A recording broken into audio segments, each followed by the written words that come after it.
What's up, everybody? Welcome back to the 31 Days of Horror. I am your host, Mood616, and thank you once again for stopping in, guys. Yeah, day 23 is here, and I unfortunately am still sick as fuck. I feel like complete shit.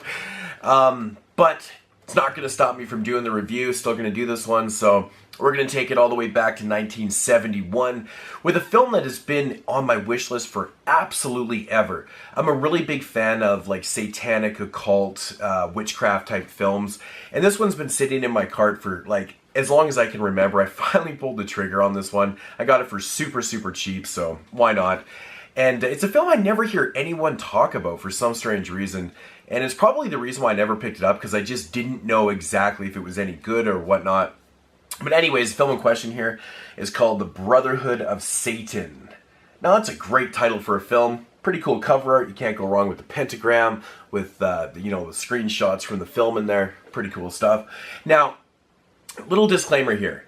If you decide to pick up this movie from this review, do yourself a favor and don't read the back. Don't read this back synopsis on this film, because it is like, it's full of spoilers. It pretty much gives the entire film away. So, with that said, I'm gonna try and be careful not to spoil anything in this review. But yeah, don't read the synopsis on this DVD case, because it is really bad. So, but without further ado, let's get into the synopsis of the film. Basically, this one follows Ben and Nikki and their little daughter, KT. Yeah, and that's right, KT. It's kind of interesting. It's a weird name. They're traveling to Ben's mother's house for KT's birthday. Anyways, they end up getting lost. And they come across this car that has been completely demolished on the side of the road, only to notice that there's like bodies everywhere. Like they've been crushed and things like that. So they head to this small town to go and report it, where the townspeople are freaking out. They're totally losing their minds once they get into town, and they're basically drawn out of the town by the townsfolk because, they're claiming that these, Ben and Nikki stole their daughter, and they're saying all this crazy shit and stuff. They're wielding axes and stuff. So they get the fuck out of there, only to have themselves break down, and they're forced to go back to the town. So they, of course, meet up with the sheriff, and they tell him, hey, this is what we just found and things like that. But they're all distraught because things have been going crazy in the small town over the past 72 hours, where pretty much the whole town has been slaughtered. There's been over 70 people that have been killed, which being the parents and things like that. And all the kids are missing. So, the priest and the sheriff and things like that, they have no idea what's going on. The doctor, they have no idea what's going on. And so they're all distraught. Plus, they've come to the realization that there's something kind of going on, maybe supernatural and stuff like that, because nothing has been able to leave the town or come in. So now once Nikki and Ben come into the town, now they're very confused on how they got in there. Because for the past 3 days, nothing's been allowed, like no deliveries, no mail, nothing. So the priest is starting to think something supernatural is going on. And so that's all good. And they start to investigate like these murders and things that are going on. And then KT goes missing, Ben's daughter. So then they really start to look into it, and the priest starts to notice that it could be a little more supernatural, having to do with, witchcraft and occult and things like that. And that's your film right there. Now, my thoughts on this one. This is a really interesting film. I really like the approach that they took to this film. It's very strange right from the start of the film. And I like the way they did this film because it makes you question everything up until the third act, when it kind of goes, oh, okay, now that starts to make sense. But it's a very subtle approach in itself. Now, I have to say, this movie starts out with one of the weirdest scenes I've ever seen in a film. And I'm not even sure completely how it relates to the rest of the film or even the end. I'm not even sure it does at all. Maybe the director just wanted to throw something very strange in the mix. But that car that Ben and Nikki come across that's all crushed and stuff, basically in the beginning of the film, it is run over by a tank. And it's all done by real close-up shots. And then after this happens, you see this little boy walking away holding a toy tank. It's like he blew up the tank, ran over this car, and then kind of walked away in this very supernatural type-esque, moment. It's like, what the fuck just happened? Like, it's the strangest thing. And then from there on, it kind of sets the tone for the whole film, because pretty much everything that's happening up until the third act, you are wondering and you're questioning everything that's going on. You're like, okay, these things are not adding up properly. And yeah, it's a whole type of, it's one of those films where you're really relying on the atmosphere and the eerie setting of the film and things like that. It's really well done. I really enjoyed it. Yeah, so get into the effects of the film.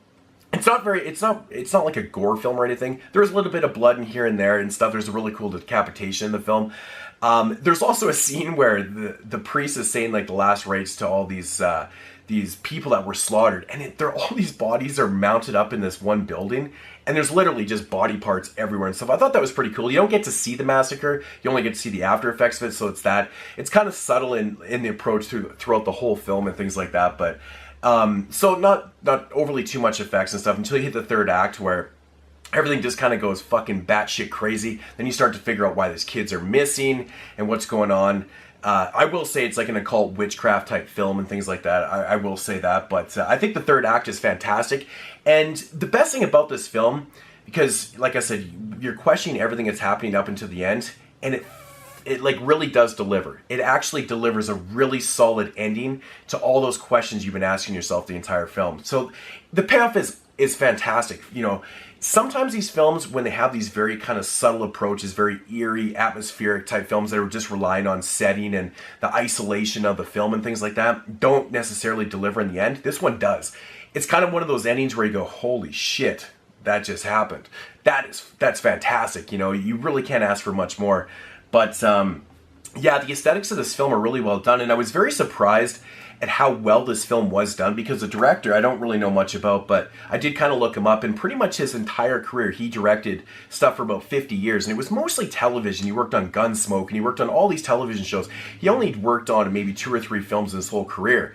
And this is one of them. I think this is the only horror film he ever done, which is kind of a shame, because the aesthetics and the locations and the feel and the tone and the isolation that he captured in this film is really well done.